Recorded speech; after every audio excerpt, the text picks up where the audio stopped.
You're listening to the Nerd to Know Media Network. Join us at nerdtoknowmedia.com.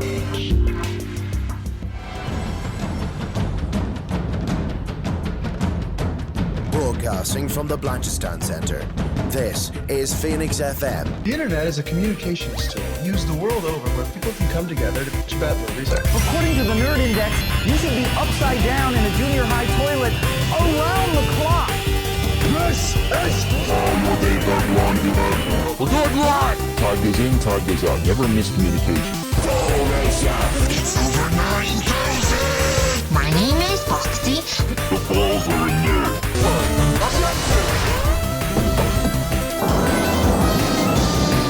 Do a barrel roll. Don't face me, bro.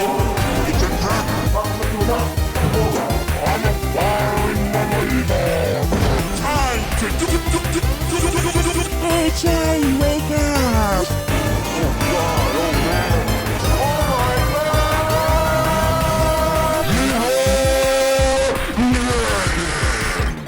Hello and welcome to this week's edition of the Nerd to Know Basis Show, airing on Phoenix 92.5 FM and all those wonderful places on the internet like Spotify. I am Cian, and with me is a full complement. Let's see if you can get this right in alphabetical order. Go. Ahoy, it's Star. Hi, it's Kev. As Monica Blue. Oh! We did it! Yeah. We're Gold done. star. We're closing down. Took us like nearly 200 shows, but we did it. Gold We star learned for the alphabet. everyone. I was a bit worried when we were heading towards the K's, but you're right, Mannequin Blue is the way to go. It's just easier that way. Yeah, of course. We have quite a lot to cover because someone is back from their adventures, which we'll cover in due course. But we actually haven't covered Dublin Comic Con since it went out, which is about 2 weeks ago at the time of recording. So, Kev and Katie, or Mannequin Blue, or whatever, you weren't at DCC this year. How come you guys didn't make it? Work. Poor.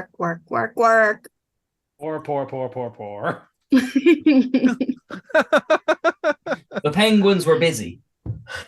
I mean, is Yeah. it fair if I say I was working, but I am also poor?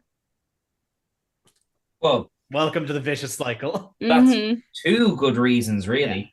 I think also like it did sell out fairly swiftly. That is Yeah. a good point. Yeah, actually, we covered this sort of on the pre-Dublin Comic Con episode, but yeah, because the stars of Terminator were all there. for And the first time. wasn't it like the 10-year anniversary or something? It was that too. That's why they had the stars of Terminator, I believe. Because of that, there were a lot of early tickets sold from overseas, from people who were traveling over just to see them and all that kind of stuff. I believe Linda Hamilton doesn't do conventions very often. So yeah, this one sold out very, very early. But myself and Dara were at it. Dara, what was your experience of it this year? Yeah, it's grand. All right, that's the show, everyone. That's the Tune in Comic Con next- segment done. Right, next topic. I mean, like more 3-word efficient convention reviews. No, but okay, all right. But you were there on the Sunday, right? no. You were there on the Saturday. I think I was there on... No, wait, was it? No, I was there on a Saturday. I was, sorry. It's still a blur. It was literally the day before I flew to America, so... That is true. I mean, I don't really recall that much, but yeah, I was there on the Saturday, and yeah, it was grand. You know, it was less and more than I normally expected it to be, because obviously the stars couldn't talk about anything because they're on strike. So that was fun. But I mean, the Pokemon panel, which we do have going up on the feed soon, was very, very fun. And I mean, what was cool about Pokemon panel? it was all about Pokemon.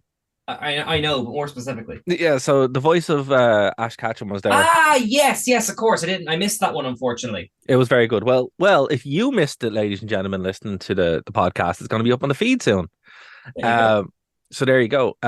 Like, it was cool. It was like the first Comic-Con in a long time. Like, I've made this joke loads of times where it's like Veronica Taylor, isn't it? It was, yeah. And also the Halo panel was pretty good as well, with the voice of Master Chief. I was at that one, yes. You were for like 5 minutes. I waved at. No, sorry, it wasn't 5 minutes. For like 30 seconds, I waved at you, and you totally missed me. To be fair, I mean, this is a visual medium, but I was dressed as Bowser. You were struggling. It was very difficult. My 4-year-old was my seeing eye dog. You had a 30-foot radius of cosplay around you. That's true. But it would have been a great social distancing costume because I have a mask on and no one can get near me because of the spikes. Amazing. But what I'm saying is, so it was good in that way. Like I really appreciated that it wasn't just TVs and movies, that kind of stuff. It was actually like a bit more well thought out. And look, full credit to the folks over in Geek Island and basically the whole staff behind the tech staff behind the Comic Con. It looked great. It was brilliant. Like the actual audiovisual side of it was fantastic. It ran perfectly on time. The panels were always great. It was a weird one because it felt completely different than all the other Comic Cons that we've been to. And it was grand. It's always a good time. Like it wasn't consistently bad. It wasn't like the best one, but it also wasn't a disaster like it potentially could have been with the fact nobody could talk about anything. So yeah, well, actually, I'm glad you brought that up. I'll go into more of my personal experiences in a minute, but like you were there on the Saturday, and I'm a bit gutted you weren't there on the Sunday because the Saturday I thought what they're allowed to talk about didn't influence the panels as much. I was at the Halo one because because Prim wanted to see Princess Peach, and by the way, she was a dote.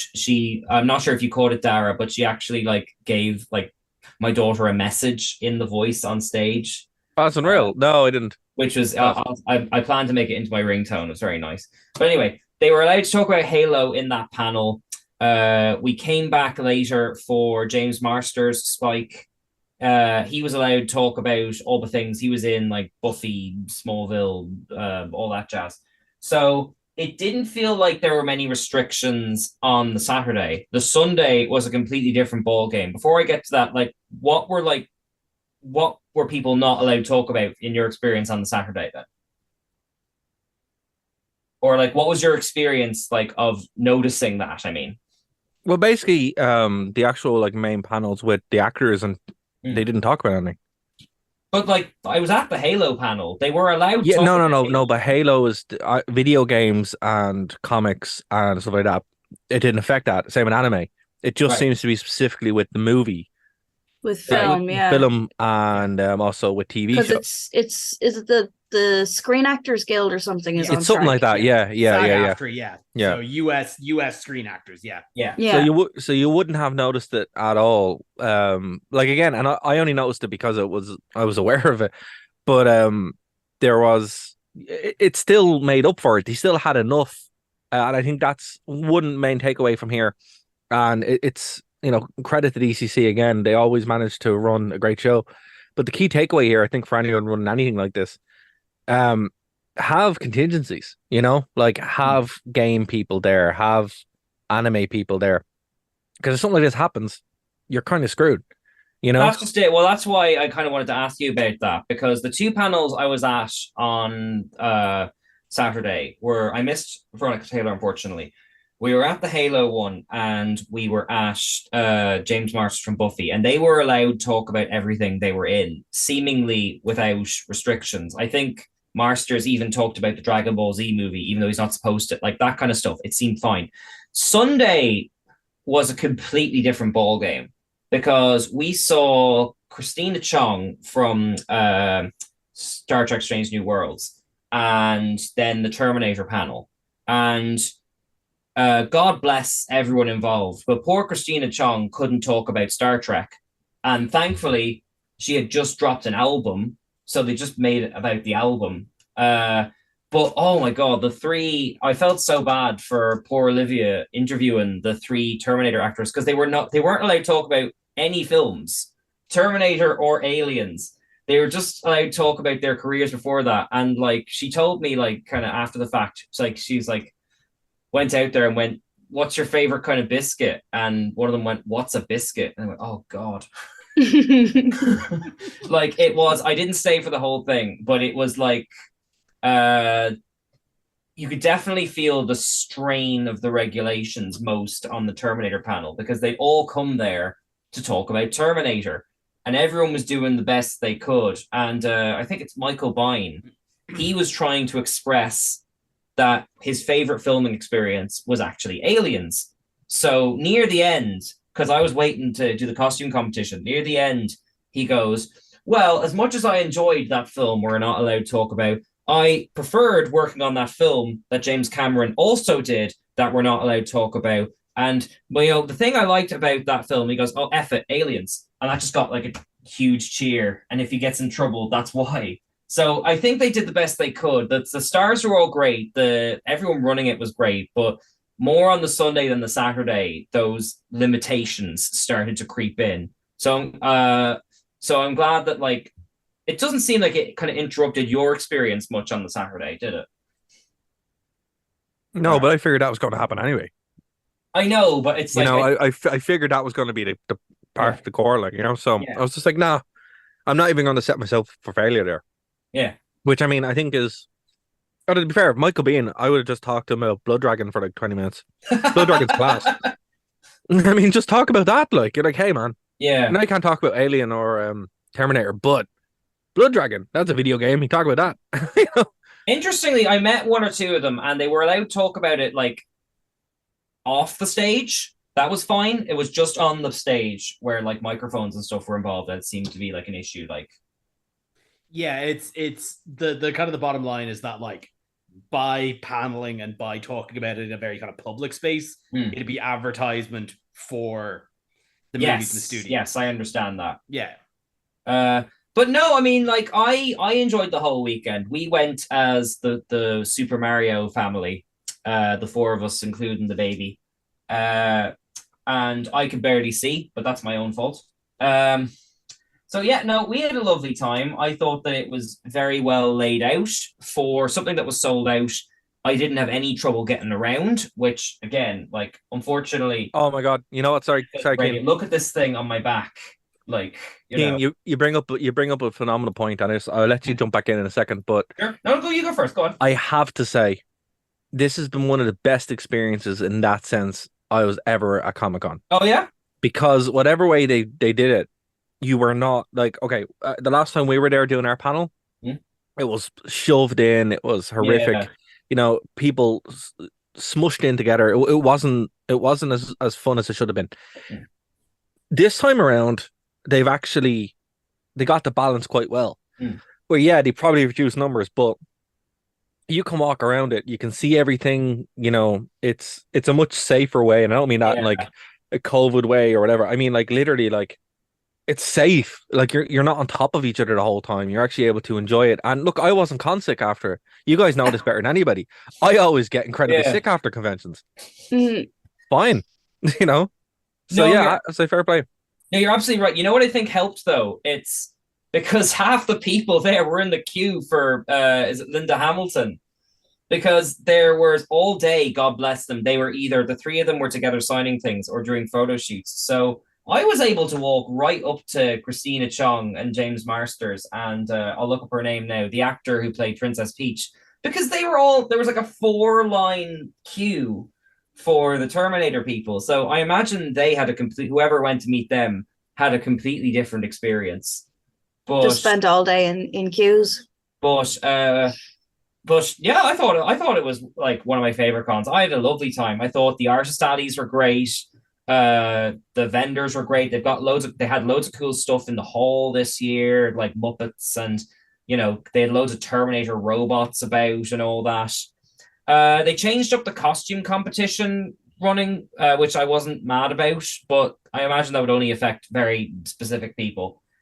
So what did they change? Well, it used to be that they would do like kind of a group category, then a kids category, then an adults category. And you'd go group prize, thing prize. For some reason, they changed it up where it was all the kids and then like all the adults. And they didn't do prizes until the very end. And there wasn't like prizes for kids, prizes for adults. So like now, again, I'm talking from the point of view of having a literal baby in my hands. But it felt like it just took a lot longer to get anything done. And there wasn't that sort of like, and here we go, yay, now on to the next thing. It kind of felt very And it means that like you have to hang around after your category. You're kind of a hostage crowd, you know. And they did put all of the contestants in the upper balconies, which is a good idea, better than having them like in a hallway. But and like I don't think they budgeted how much time they needed correctly, because they got through everyone, and then they said kind of like, all right, if anyone in the audience wants to come up, they can. And of course, 50 people suddenly came up, and then they kind of went, oh, no, that's too many. Go back. So I think they were kind of trying a new approach, which, you know, was fine. The judges were great. Like, it was great. Still great seeing all the costumes, but it kind of, like, I suppose it's the risk you kind of take with a competition, which is that you have to give up the entire day for it. But I don't mind. Prim got a prize, so I'm happy with that. Can't complain too much. Hey. And I think I said it to Kev off the air, but all the actors that we met were lovely. Christina Chong is fantastic and gave me like insider Star Trek info, which is always nice.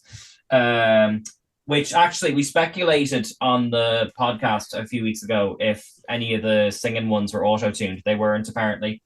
We recorded about that in like the Wednesday, like it was like the day after we recorded that podcast. I just get a text from Cian in the middle of the day. It's like, well, they all sang. I was like, that's on the ground journalism right there.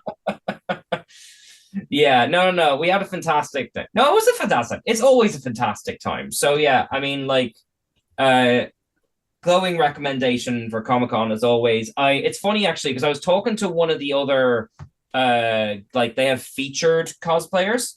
I was talking to her and she was worried that between an esports thing, a Halo panel, and the Stars of Terminator, it would be a very, I'm going to use her own word, blokey Comic-Con.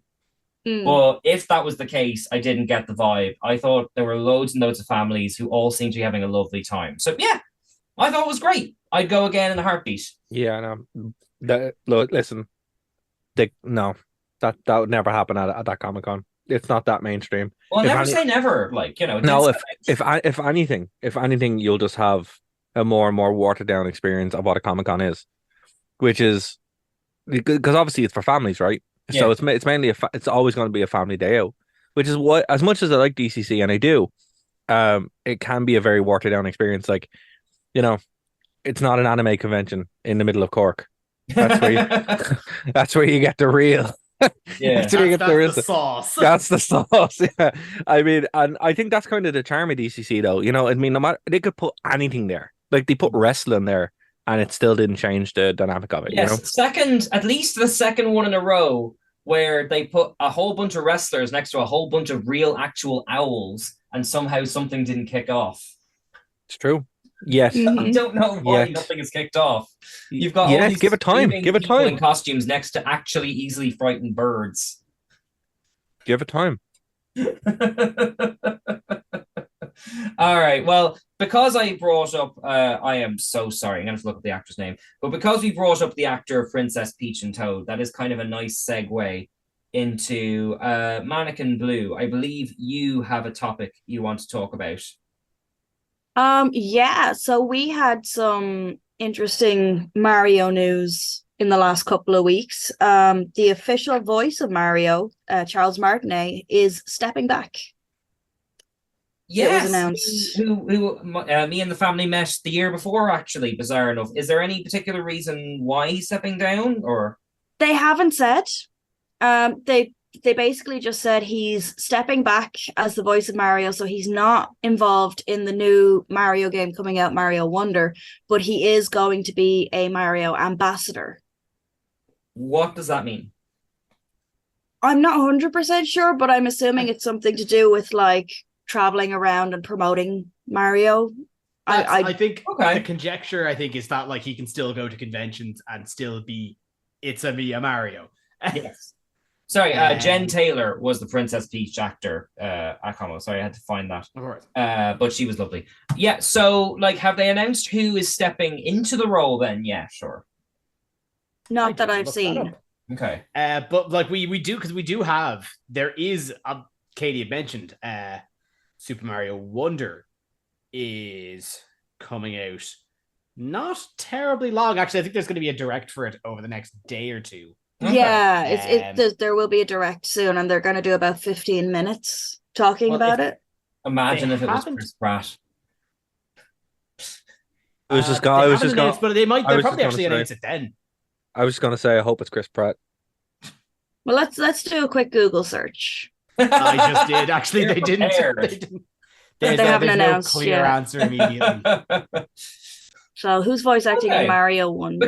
Because he's been Mario from the beginning.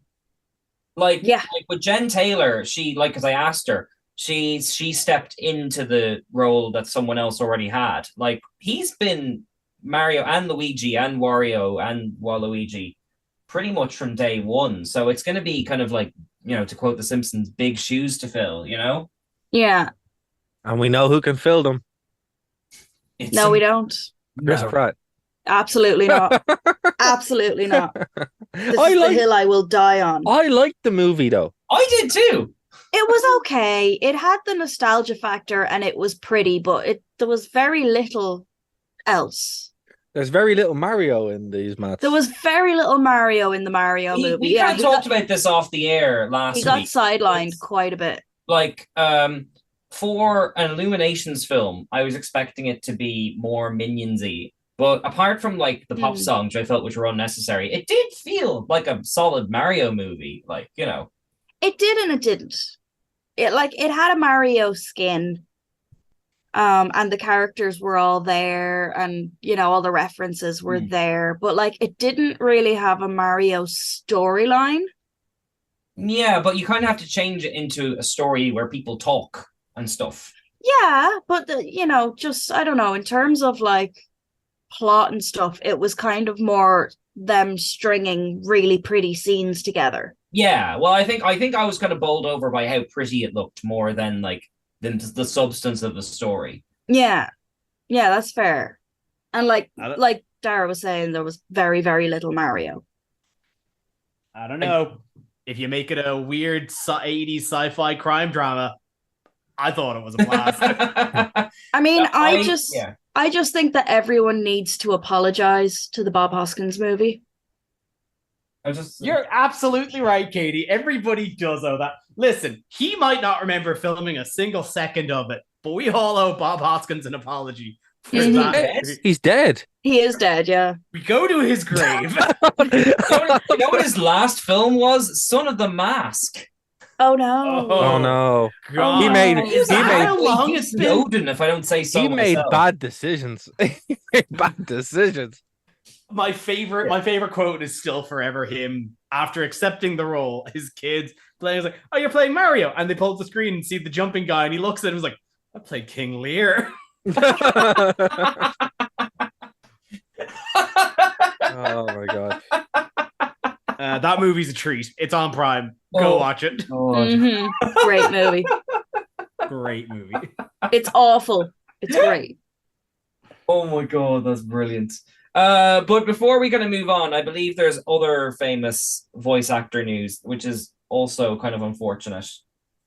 Yes, so we not a great month for voice actor stuff. The voice actor of Harley Quinn, Arleen Sorkin, I believe, passed this week as well. I think, and she was the OG Harley Quinn. Not to jump in on you there, Katie, but not only the OG, but the literal inspiration for the inspiration.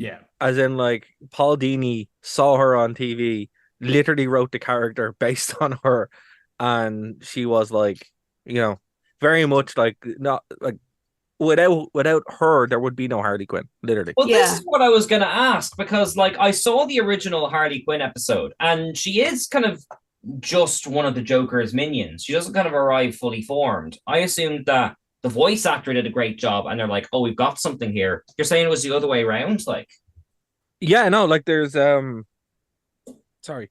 Yeah, no, the actual character itself, it wasn't as cut and dry as that, but it was basically Paul Dini. There's a good episode of Fat Man on Batman where he has Paul Dini on, and I think he does an episode with Arleen Sorkin as well, and they kind of talk about how Harley Quinn formed out. Like, yeah, he initially was like, right, we need a female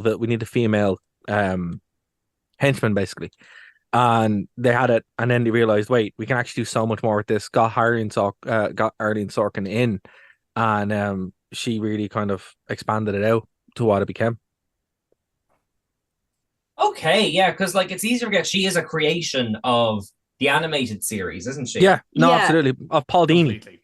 Yeah, Of she Paul didn't Dini, appear in literally. any comics until after. No. But it's funny because like her husband, I think, writes what's it, The West Wing? Christopher Lloyd, yeah, but not to be confused with the actor. Yeah, no, there was an eyebrow raised there. I didn't know that was the name. Yeah. That's a joke that they also make on Fat Man and Batman.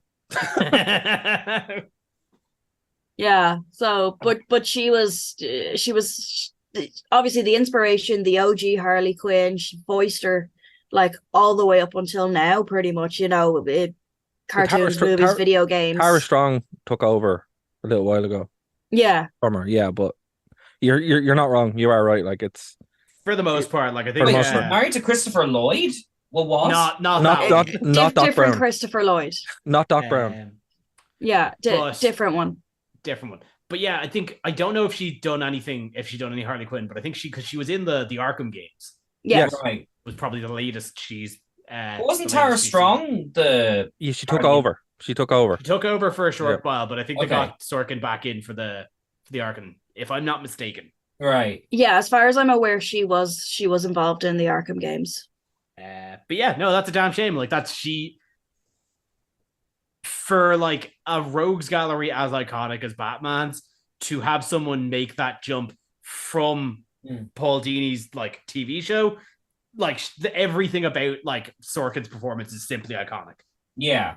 And it's like, I can't think of another character who just inserted themselves into the history of comics so quickly and so unexpectedly. Like the closest I can think of would be like maybe like Venom, but even then he was kind of created to be iconic. Like Harley Quinn's in a league of her own. Yeah, like the only equivalent there would be, and again, it's not even an equivalent, is Mr. Freeze. The animated series basically made Mr. Freeze what he is. Yeah, but he fleshed him before, didn't he? Yeah, but he was a joke before. He was like okay. Yeah, but even he wouldn't be as iconic. Like he wouldn't be on the same level as Harley Quinn. Oh no, absolutely not. But I mean, I think it speaks volumes to not only the performance of the characters, but also the writer, like of Paul Dini, to be like, right, we need this here. And then when Arleen walked in, it was kind of like, oh my god, you know, this is incredible. 427 episodes of Days of Our Lives. Mm-hmm. First of all, I didn't know Days of Our Lives was a real thing. It's a real thing. Yeah, it's a real. Second of all, she's approaching One Piece levels of involvement at 427 episodes. And those sitcoms really get up there. Holy Not moly. sitcoms, but like serials. I don't think there's that many episodes of Doctor Who. Oh yeah, that show's been going. I think that show's been going for as long as time has existed. Like the cleaning of a house. It never ends. But yeah, no, terrible loss. We won't see her again. But I mean, the legacy lives on. I have been really thoroughly enjoying the Harley Quinn show. Obviously, she had little to no involvement in that. Kaylee Cuoco is voicing her in that. But the characterization is much the same, kind of carried straight through. Is that your one from Big Bang Theory? Yeah. Oh. Yeah, 8 Simple Rules, Big Bang Theory. I thought she's really good. That whole show was great. Yeah, but she's not good. But can we start a petition or something to just have somebody stationed outside Mark Hamill's house? For what? Because we lost Kevin Conroy last year. Now Arleen Sorkin. So I'm really worried for him. But the thing about it is they have his image already locked in, so yeah, but that's not the point. It's not a lightsaber. Please. No, I'm sorry, that wasn't a joke. I'm just saying that was like they have him in The Mandalorian, like he would be good. Yeah, no, but like, can we just keep Mark Hamill safe? Yeah, that's fair. Like these things always happen in threes. I just found out, like, because her husband like wrote loads of Frasier, Apparently, He did, yeah. He wrote loads of Frasier. Frasier. A fact that only interests me. Apparently, like in Frasier, it was a thing where they get celebrities to phone in and like do a funny phone call, and then Frasier would talk to them. Apparently, she like on the set was every single phone call. No way. Like whenever it was a celebrity, and then they put her in like the final episode as like a thank you thing. How mad was that set? That Harley Quinn would phone in every week pretending to be Mel Brooks or something like that. No, you're not going to get that with the new Frasier. Or Frankie Muniz or whoever, you know. God, I hate Frank. See that. God, I hate Frankie Muniz. Oh, leave Frankie Muniz alone. He can't remember anything. I can. Well, that's what he gets for being in that's what he gets for being in NASCAR accidents all the goddamn time. What? He's in NASCAR. What? He's a NASCAR driver now. And a drummer in a band. Oh well, everyone. Wait, hold on. What? What? Yeah. Oh my but god. But he literally can't remember anything from his time on Malcolm in the Middle. Yeah. Because he had a head injury and his memory is just gone. Oh, God bless. God, I didn't like that show, and I also didn't like. What is wrong with you? I love Malcolm. No, he's just one of the best TV shows ever. The TV show was great, but I didn't like Malcolm. No, nobody liked Malcolm. I mean, you weren't supposed to. He was in. But yeah, like, he's obnoxious. Awful. Like you're not supposed to. Like, he's the one who gets his comeuppance every week. Like more or less. True. That's true. See, that's the thing. That's why I don't like Frank Muniz. I'm like. But like, you don't watch Malcolm in the Middle for Malcolm. You watch it for Hal. That's true. God bless poor Hal. Francis. He was the boy. He was in Francis and his German ranch. Did you know that who's the actor that played Hal? I can't remember his name. Bryan Cranston. Cranston, yes. What's wrong with you? I don't know. I'm still jet lagged. Come on. I've only been home a day. So he started off as a voice actor, and one of his main credits, or not credits, but one of his main roles was in the Power Rangers. Yeah. But also he was also in a soap opera called All My Children. And he was Seinfeld. And Seinfeld. He was Jerry's doctor. I've read his book. He's had the most interesting life. But do you know that he was also in an anime, Kev? You have my attention. I feel like I've heard this, but I can't place it. He was Fei Long in Street Fighter 2, the animated movie. Oh, yes. Oh, yeah, we're gonna have to go and watch that now, aren't we? It's such a good movie. I keep meaning to, actually. It's been on my list. Oh, I think it's wonderful. It's finding a good version of it. It's actually the new version, the 4K version is up for free on YouTube on on Manga's thing on their official channel. Yeah. Now they cut out the infamous shower scene, so you're gonna have to deal with that. But other than that, I'll deal with that in my own ways. Is that okay, Kev? Is that okay? Is that okay? I will survive. With this, I will not push. I will. We carry on. Brave soldier you are. Because the purist in you is probably just like, oh my god, this is the incomplete version. I have to go down Super Saiyan. all over a naked woman's body. Oh god. We're on at 5. We're on at 5. Very rarely do I have worded that one. I very rarely have to cut the show, cut parts of the show that aren't me. I think, Kev, well done. You have made You threw him into that minefield. I did, but usually when I cut something out of the show, it's me. So, the first time I'm gonna have cut Kev out of the radio version. I'm very proud. Oh my god. Okay, very quickly. Since we're talking about anime, I know we've got to get to Galaxy's Edge, but can I tell James Marsters' very quick Dragon Ball Z story? Yes. So you know that he's in the live action Dragon Ball Z movie that no one likes.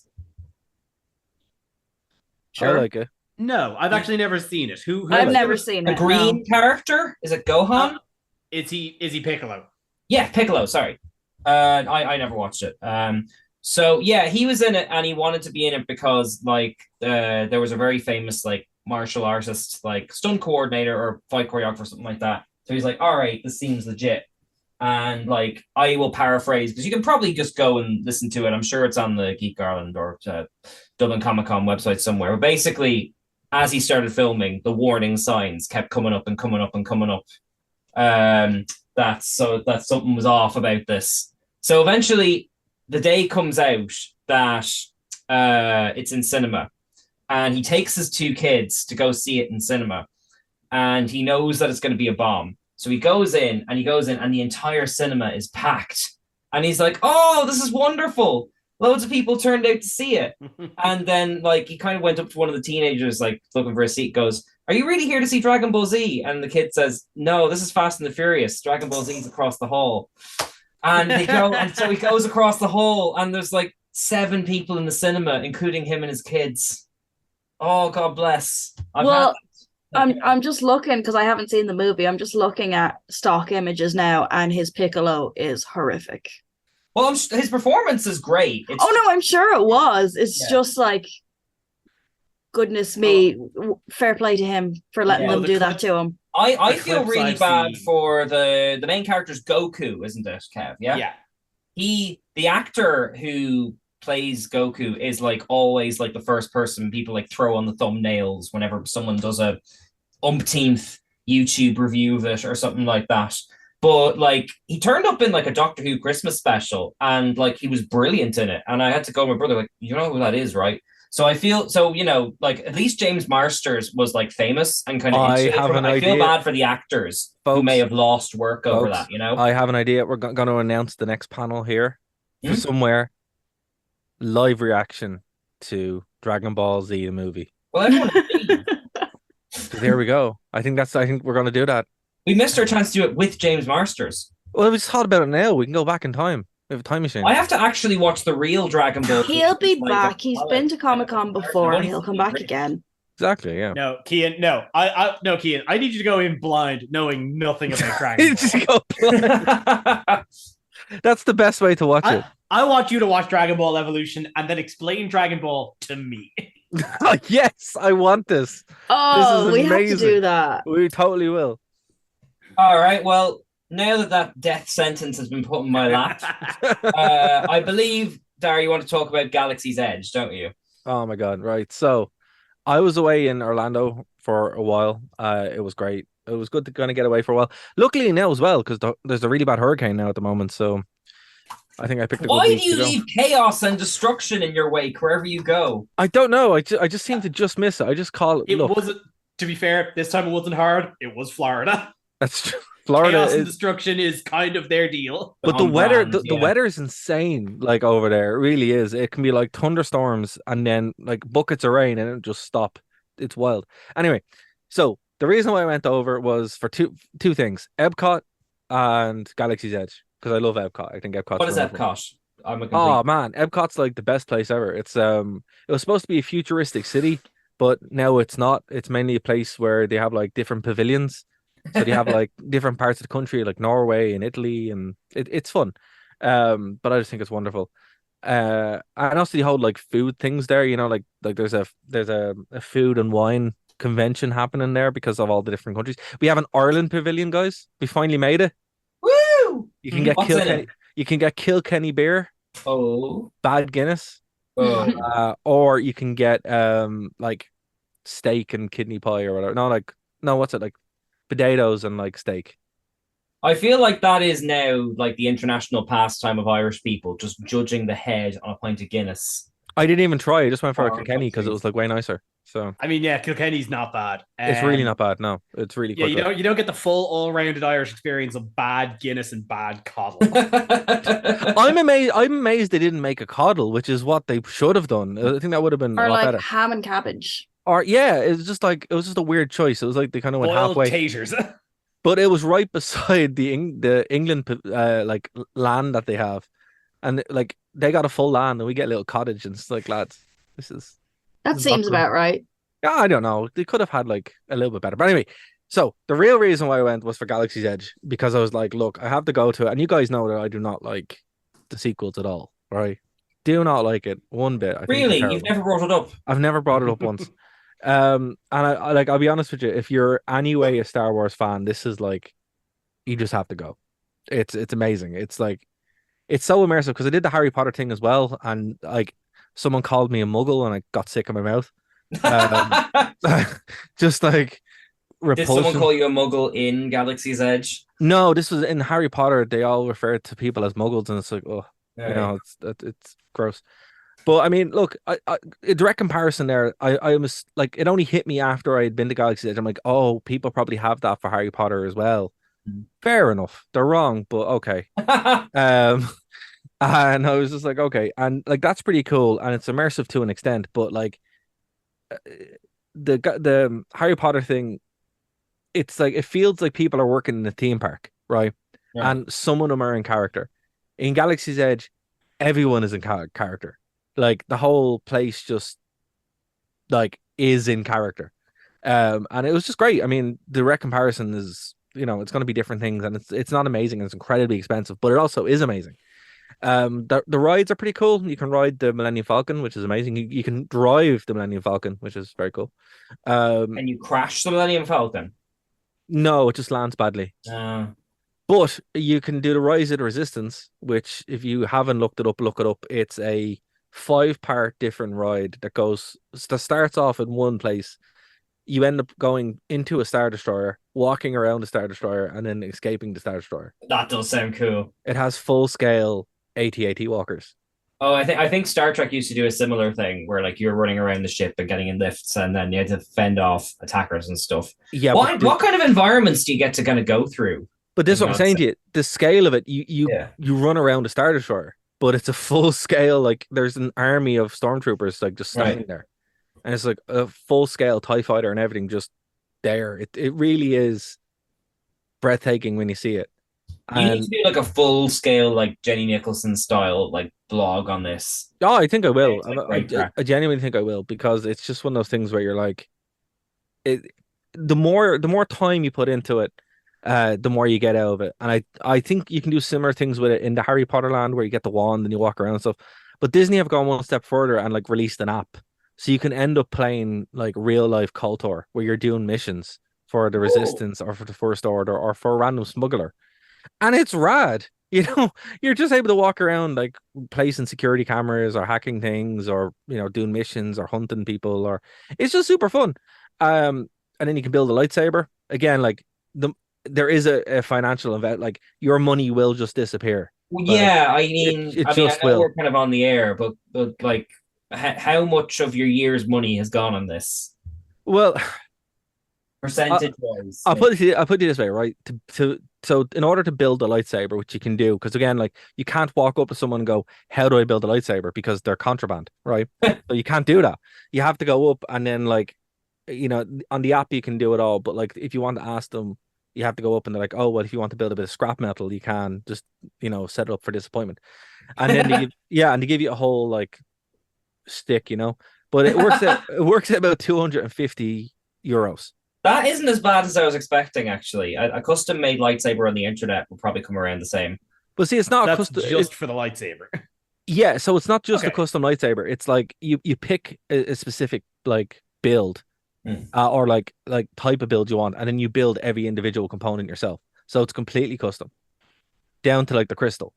And they do a whole big the experience of doing that sounds like it's still expensive, obviously. The experience is amazing. It sounds like kind of like you're getting value for your money, like. Yeah, like it's not just to take you in and you're like, you can get that where you just buy a lightsaber in a shop.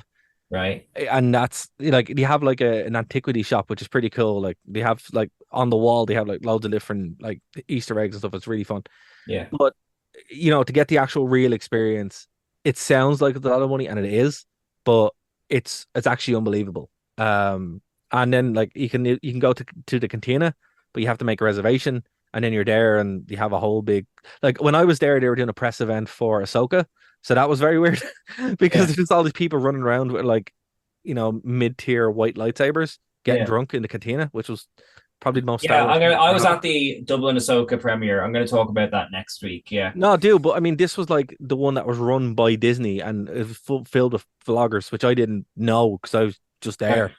And it was just weird because it was just like, the place is like alive in and of itself. Well, isn't it weird that like the grungy cantina from episode 4 has reservations? No, here's the thing. So, as I said to you, everyone is in character, right? And there was one of the droids who used to do Star Tours was working there as the DJ, Rex. And I was like, hey, how come a droid is working there, and it was made very clear that don't worry, this is not Tatooine. No one's getting their arms cut off here. And I was like, that is a good answer. Well, that's right. It's the planet from episode 9, isn't it? No, it's its own planet. It's Batu. Was Batu in episode 9? Batu is a real planet, yeah. Yeah, but was it in episode 9? No, you're thinking. Sorry, I can't believe I'm the one pointing at Star Wars facts. The one from episode 7 was Jakku. Jakku, yeah. But no, I'm trying to think. Batu, I remember it being maybe in a Bad Batch or something. I think it was in one episode of something to hype up the park. I just can't remember where it was. Yeah, I mean that would make sense. But Batu is exclusively supposed to be on. It's out in the Outer Rim, but it's exclusively in Galaxy's Edge. Isn't Hondo supposed to be like running it from the Clone Wars? Yeah. He's you get to see him. Yeah, he gives you the mission in the Millennium Falcon. Okay, is it like an actor? Is it on the app? No. How do you do it is they actually use screens, but also holograms. Okay, that's very cool. Batu is from the Clone Wars. Yeah. Yeah. Okay, so it was in something else then. Yeah. Okay, sorry, I'm just diving into history now. Does a cool droid like do the lightsaber build like in Ahsoka or? No, like there are droids there, but they're not moving. Obviously, like the only droids you really see are the ones that would be on the rides or something like that. That would actually be moving. Like BB-8 is there, which is cool, and it moves around, and it's unbelievable. The droid has a whole big droid factory where you can build your own droid. I didn't do that because again, it was prohibitively expensive, and I'm like, no, I can't justify this. But yeah, look, as I said, if you're a Star Wars fan in any way, like even if you just kind of like it, here's the big thing that will sell you guys on it, right? I hate the sequels passionately, vehemently. It made the sequels not as horrific. Okay, well, that is quite an endorsement. Because Rise of the Resistance is based solely on, obviously, the sequels, right? Yeah. But whatever way they do it, it lends itself way more to like a ride or a video game than it does a movie. That whole thing, and maybe that's what they should have done initially. They should have just made rides or games. But yeah, you can definitely enjoy it even if you hate the sequels. Okay, well that's quite promising. Did you stay in the park as well, like overnight? Or? Oh God, no! That's $6,000 a night, man. Well, that's why I kind of floating a figure, like Yeah. So what you're alluding to is the Star Cruiser. That's actually closing in September because it was so right, guys. That's why I thought you might have gone there. Like, no, Katie, do you know about this?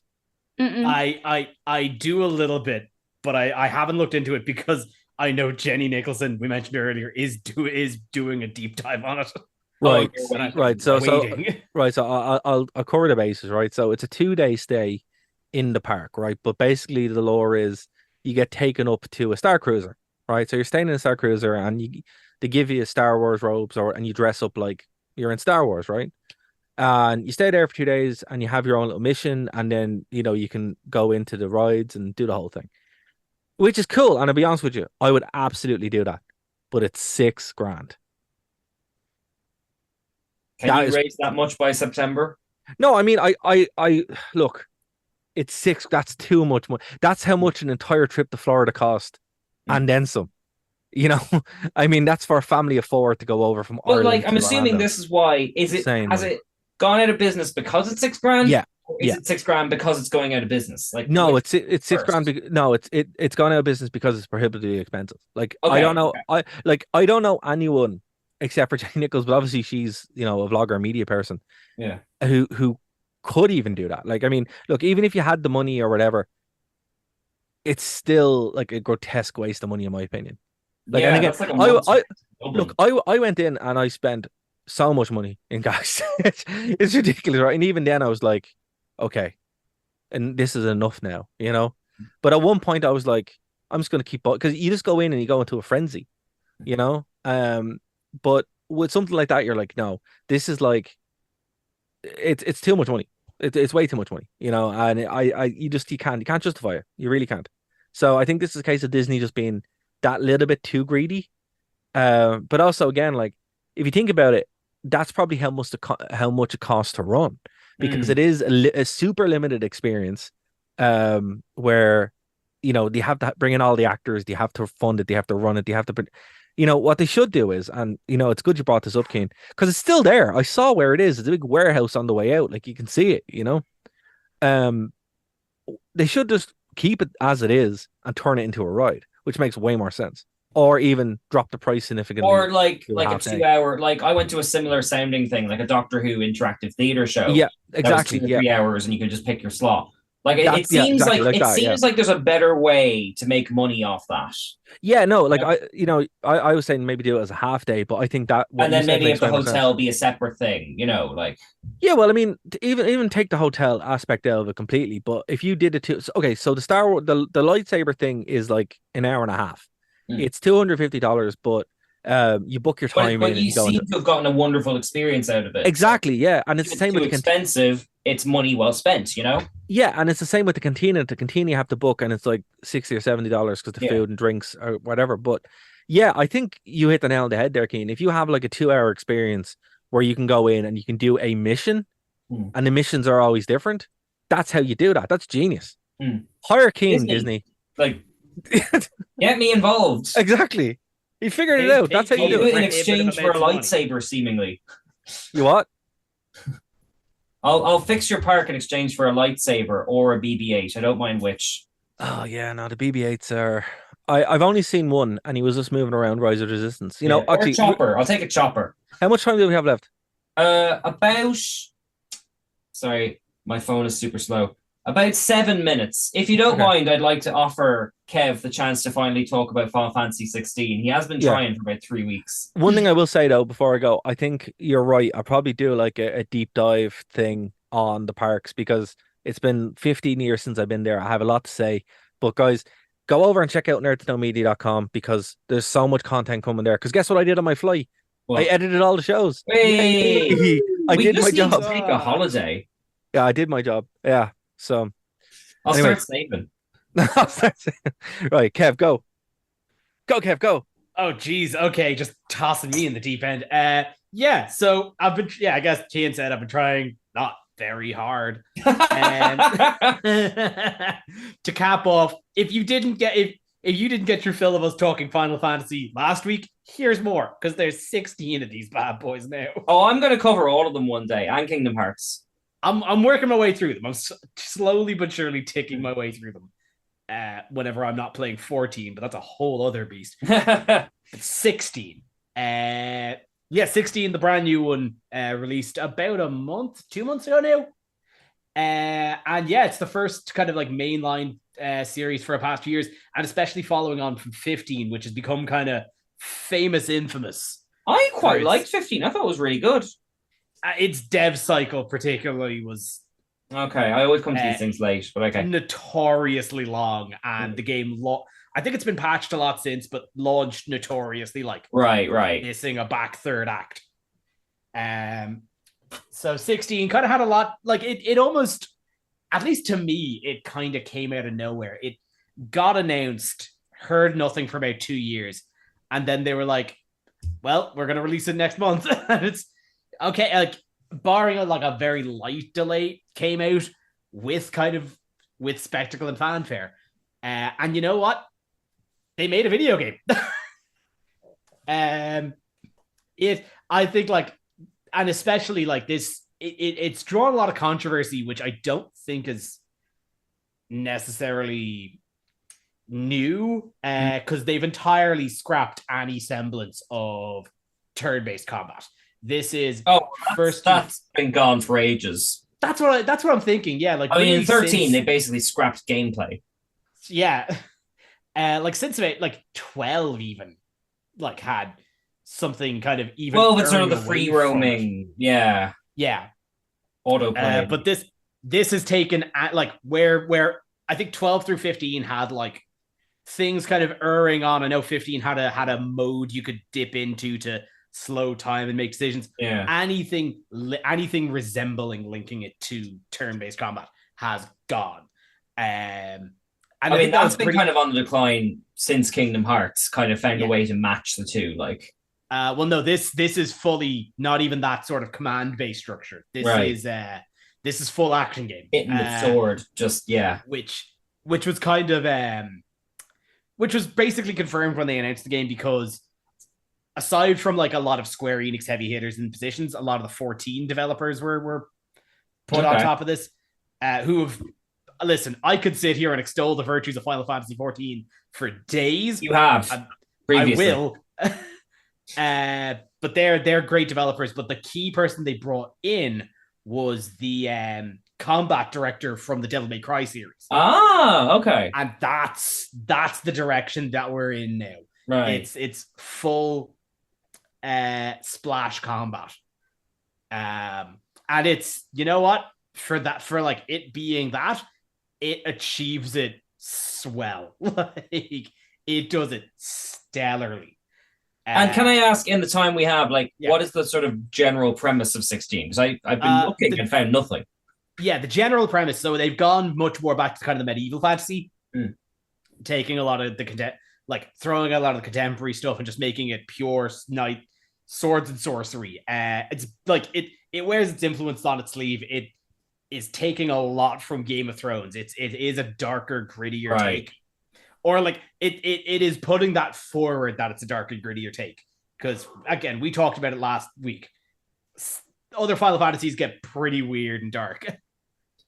Yeah, there's definitely like you've got your Final Fantasy IX sort of swords and sorcerers, then you've got your kind of high tech 15s and 13s and 8s and all that kind of stuff.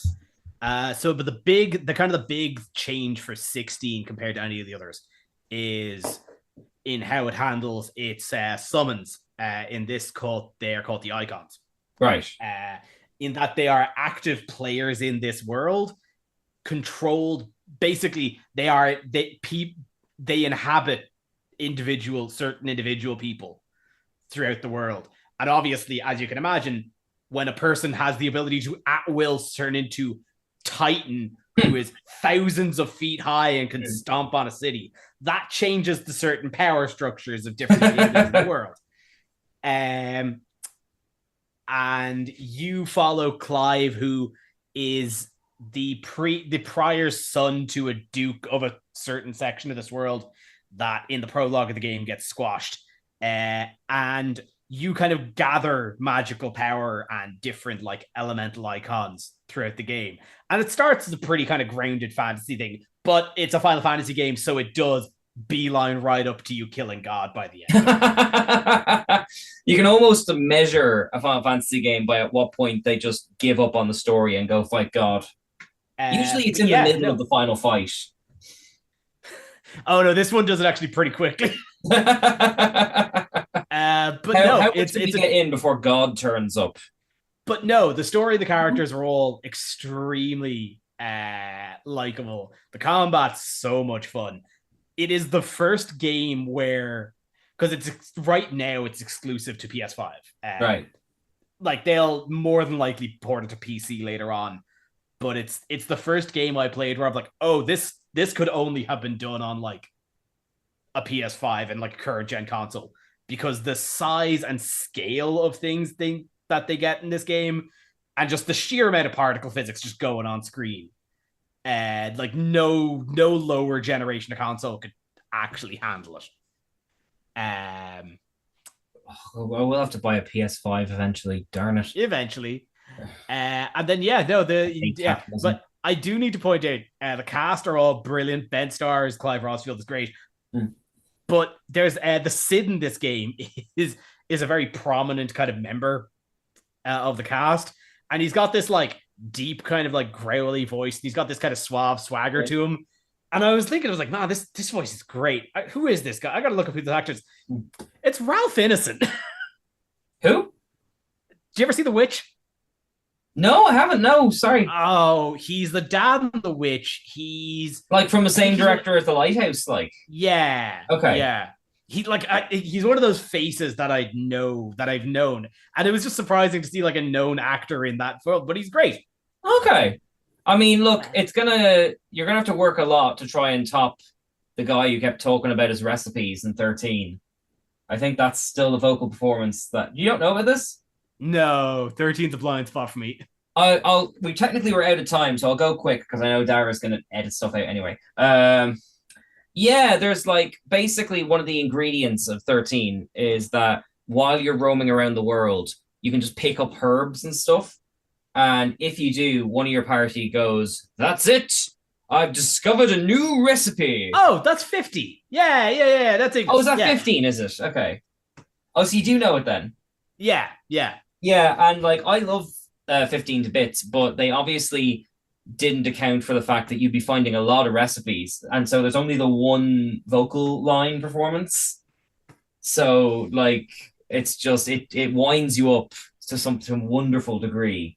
I mean, to be fair, there's limits on that in 16 because another thing that they kind of like throw out is the party dynamic. Right. Like you just play Clive and you get like a revolving door of characters that kind of follow you at certain points, but you don't actually have like a party that you manage that gets different levels. It is the Clive Rosfield show. With the sole exception of your dog. Oh, there's a dog. Oh, there's a dog. Torgal is a very good boy. And you get light control over Torgal if you want. But yeah, you hear the words "Go get him, Torgal." Truly. Do you fire him off a cannon on your arm? No. He's not got Renault beat on that one. Oh, sugar. Unfortunately, we are a minute or two over, so I'm going to give everyone a chance to say stuff before we wrap. Mannequin Blue and your terrifying cat. Is there anything you want to say before we wrap? No, just the usual stuff. Follow the social medias. Follow me on Twitch at Mannequin Blue, and buy stuff from my art shop, Acutely Morbid. Lovely. Kev? Follow me on Twitter at KevTolic94. That's about Lovely. Is Dara still in the room? I am. Hello. Was there anything you want to say before we wrap? Yes. Please go over to nerdtoknowmedia.com. Follow anywhere where the podcasts are made available. We're going to have so much content. There's something like 15 hours of shows coming. So they're all free. They're all there. Go check them out. I will never allow that backlog to happen again because I had to spend an entire flight editing the shows. So never again. But go over, check them out, and we appreciate the support. Also, go over to our social media as well because we're lonely over there and we need people to talk to. All by ourselves. True. Buy our book. We don't have a book yet, but we will. We need to get merch running. Oh, buy our shirt. Are you going to write a book about theme parks? Maybe. Actually, myself and Martin on the Rewind are going to do a book on wrestling fan signs. Oh, sweet. Yeah. So that actually is in the works, but yeah, we need to get moving on that. So eventually we will have a book to plug. Yeah. Yeah, eventually I will probably have to write like a Final Fantasy book or something like that. I suppose I don't have anything to plug. So just since we were talking about Comic Con at the start, more for Kev than anyone. Christina Chong's album's actually really good. Like I gave it a listen after the con, and it's like, oh yeah, okay, she's definitely like I can see why she got like 2 of the solos in the episode now. She's legit. Like, what type? What just like quickly? Like what type of music was? Kind of a guitar, like kind of slightly jazzy soulish type stuff. Okay. Like that's what the album looks like. It kind of gives you the that's what kind of gives you the vibe. Like, wait, you bought the album? She was there, yeah. Oh wow. Support artists. Yeah, but I know, but I'm impressed that he like bought the album. As opposed to not buying the album. Well, as opposed to like Spotify or something. Look, she was very nice to my daughter. I will buy all your stuff if you're nice to my daughter. And that goes for any celebrities who may be listening and appearing at Comic-Con in the future. That's fair. That's fair. That's cool. That's how I ended up with Kevin McNally's like sci-fi book. Like, sir, I will buy all of your junk. I mean, art. The phrase "shut up and take my money" springs to mind. Oh man, stop! I can't criticize anything. They just use Star Wars and my brain shut off. It actually, I'll put it this way: it got so bad that I purposely I hit my credit card limit, and I purposely did that to stop myself. Yeah. So there you go. That limit had been any higher, I would have been in that hotel. You'd live well. You can move in October. No one else will be there. That's true. All right, I suppose Dara has to get to somehow edit 4.5 minutes out of this. So Oh, don't worry. Kev took advantage of that. So if you're wondering what we're talking about, that's why you listen to the podcast, because it's stuff that I don't edit out. Yeah, check out. Made the it feed sound much more exciting for Kev's raunchy. Kev after dark. Underrated. After hours. Let's make that the title of the episode. Yes. Amazing. Oh my god. Kev gets Thank you raunchy all for listening, and gets we will shut down. see you next week. Bye, guys. Bye. Oh, we're ending. Okay, bye.